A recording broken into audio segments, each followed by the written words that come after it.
Сәлем достар, менің каналыма подписаться етуді ұмытпаңыздар, өйткені алда көптеген обучающий видеолар болады. Және де бүгін осындай шаблонның сборкасын жасайтын боламыз.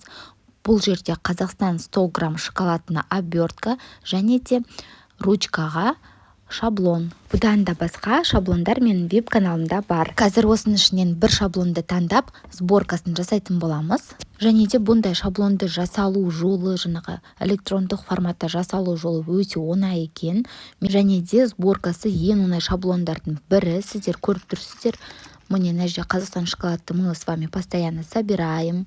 Ол жайында видео да бар менде. Сол видеоға сүйене отыра осындай шаблонды жасай аласыздар. Енді қазір сборкаға кірісейік. Міне мен мынандай шаблоным, мынандай ручкаға арналған, мынандай. Бұл жерде көріп тұрсыздар, мысалы 8 наурыз аяулы анама деп жазулар жазылмайды. Сіздер өздеріңіз қалаған жазуды жазсаңыз болады. Мысалы міне пустой осындай форматта беріледі. Мысалы әжеме, ұстазыма, әпкеме, сестре, жаңағы айтқандай өзіңіздің қалаған жазуды жазасыз. Енді қараңыз, осындай бізде колпачоктар пакетке арналған, оны размері бойынша өзіңіз қиып алсаңыз да болады. Стандарт берілген 16-20. Қазір ол жайында барлығын айтатын боламын.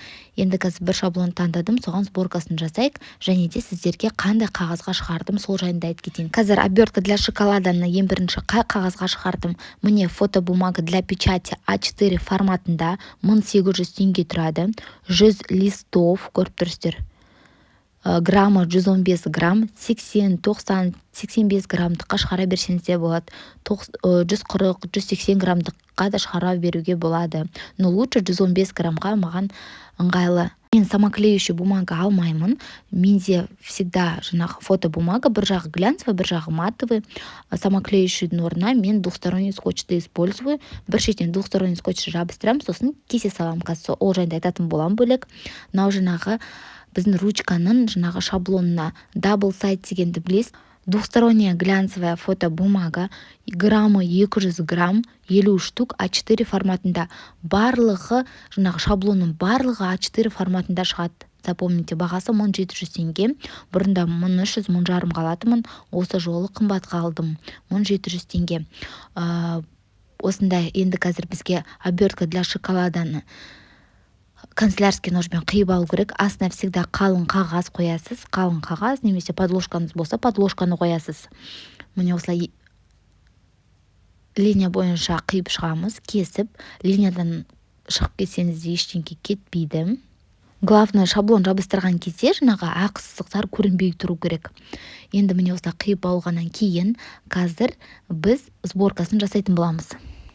Міне шаблонымды алдым. Жаңағы айтқандай ортасына өзіңіздің қалаған жазуыңызды жазасыз. Міне көрдіңіз ба, алдыңғы жағы жылтырап тұр, артыңғы жағы матовый. Міне Қазақстан шоколадын алдым. Сол Қазақстан шоколадты қойып, тура суретін ортасына алып келесіз. Всегда главный суретті ортасына қоясыз. Міне мен қазір двухсторонний скотч шетіне жабыстырдым. Енді қараңыз, осылай жабасты. Шетінде двухсторонний скотч ішкі жағында жабысып тұр. Соны липкий слойын алып тастағам. И все. Міне біздің шаблонымыз дайын. Өте оңай. Двухсторонний скотчпен обязательно алыңыздар. Двухсторонний скотч өте арзан тұрады. 80, последний раз 80-нен алдым. 100 теңгеге де алатымын. Қазір последнее время 80 теңгеге алып жүрмін. Енді қараңыздар. Міне ондай скотчты двухстороннийді 500 мелочей, 100 мелочей, немесе канцелярский магазиндарда обязательно сатады. Менің каналыма подписаться етуді ұмытпаңыздар, өйткені алда көптеген обучающий видеолар түсіретін боламын. Қазір 7 мартқа шаблондарды барлығын дайындап болғаннан кейін, тағы да басқа шаблондар бар, соларды дайындап болғаннан кейін обязательно обучающий контент жүргізетін боламын. Жаңағы шаблонда екеу тұр, оның ішіндегі біреуі ғана бізге жетеді. Қазір беговкасын жасаймын. Беговканы білесіздер, линия бойынша жасайсыздар, өйткені шаблоныңыз по форме күшті майысу үшін. Енді шеттерін кесемін, линиялары барлығы көрініп тұр. Бізге қазір енді осыны домалақтап кесіп алу керек. Кесіп болғаннан кейін сразу майыстырасыз. Беговкадан кейін қағазыңыз күшті майысады және формасына өзі келеді. Енді қазір двухсторонний скотч немесе клейді жағамыз. Міне осылай қазір клейді жағып аламын. Клейді белый слойына жағып жатырмын. Міне көрдіңіздер ме? Немесе рисуногына жағып ішінен жіберсеңіз болады, немесе сыртынан жіберсеңіз болады. Мен всегда сыртынан жіберемін, сыртынан ыңғайлы. Және де міне без разницы, ішінен немесе сыртынан да жібере беруге болады. Міне осылай жабыстырамын, ештеңе көрінбейді, бұзылмайды. Міне по форме еніп қалды. Астын клейлеймін десеңіз клейлесеңіз болады, немесе клейлемесеңіз де болады. Сыртқы жағынан немесе ішкі жағынан жіберсеңіз болады. Көріп тұрсыз, ештеңе көрініп тұрған жоқ, бірақ маған ыңғайлы сыртқы жағына жіберу. Кейбір кезде шатасып ішкі жағынан жабыстырып қаласыздар, ничего страшного, олай да болады. Но былай кішкене әдемі көрінеді, прям работамыз чисто болып тұрады. Міне енді ручканы осылай саласыз. Енді міне біздің главный шоколадкамыз, обертка для ручки. Енді қазір колпачогын жасайтын боламыз. Оны қазір көрсетеміз сіздерге. Міне біздің колпачок. Оны размері бойынша кесесіз, жай ғана былай форма линия бойынша кессеңіз, ары қарай уже жабыстырған кезде артық жерін қиып жібересіз. Нана үшеуі розовый болып тұрады, былай қызыл болып тұрмайды. Мен просто қағазды экономдап осылай шығарған түрім. Ал сіздер мысалы жаңағы шығарған кезде сізде чисто 3 не тұрады, 3 линия тұрады. Шаблонымды уже қиып болдым, канцелярский ножбен қидым, өйткені линиялары түзу болсын деп. Енді сызғышты алып қазір ортасынан өтеміз, чтобы шаблоныңыз жақсы майысып тұру үшін. Міне қатты баспаңыздар, қағазыңыз кесіліп кетуі мүмкін. Міне осылай. Енді мына жерін, артық жерін кесемін. Или үлкен қылып істесеңіздер болады. Мен кішкентайлау қылып істегім келіп тұр. Сол үшін осылай үйге қосқанда қайшымен ровно қиып аламын. Міне енді түзу болып тұр.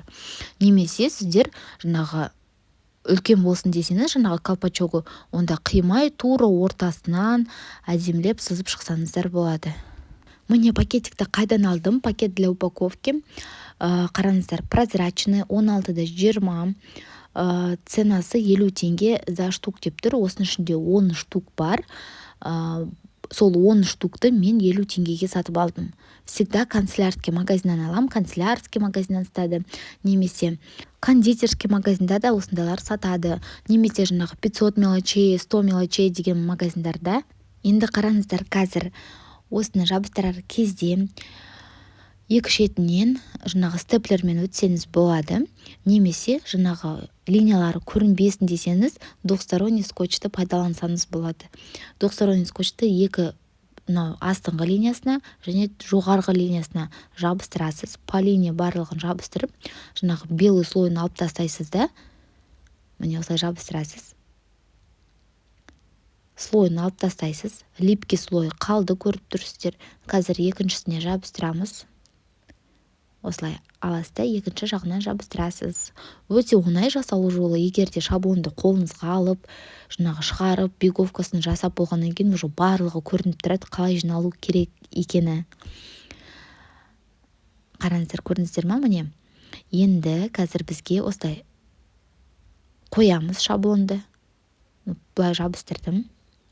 Енді былай жабыстырамыз. Көрдіңіз ба? Шеттері шығып тұрсын десеңіз, тұра берсе болады, немесе осылай аккуратно, прямо линия бойынша қиып шықсаңыз болады. Немесе сыртта шығып тұрсын десеңіз, онда тұра берсін.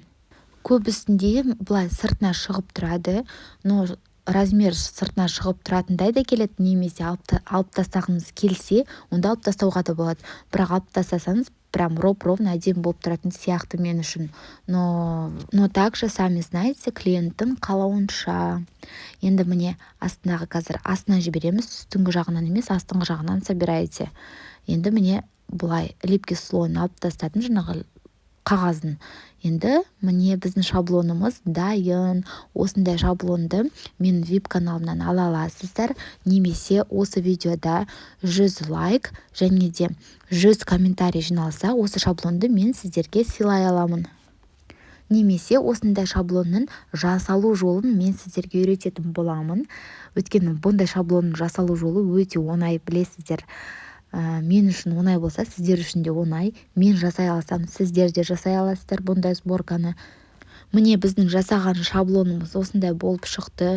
Өте әдемі, нежный, оюларымен күшті көрінетін сияқты.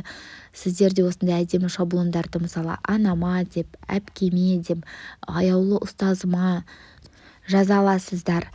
Мысалы 40-нан шығару деп та осындай қонақтарға берсеңіз де болады. Өте әдемі көрініп тұрады, необычно.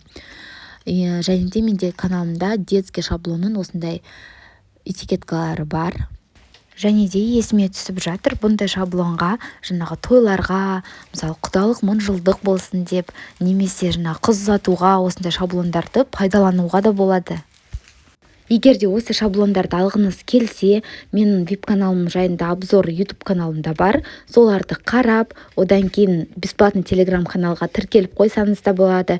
Бір-екі жұмыстарды қарап, содан кейін менің каналыма, жаңағы веб-каналыма подписаться етсеңіз болады. Өзімнің бесплатный телеграм-каналыма ссылканы комментарийдің астына тастап кетемін. Обязательно менің каналыма подписаться етуді ұмытпаңыз. Астында комментарийда ссылка арқылы өтсеңіз, барлық сұрақтарға жауабыңызды аласыз.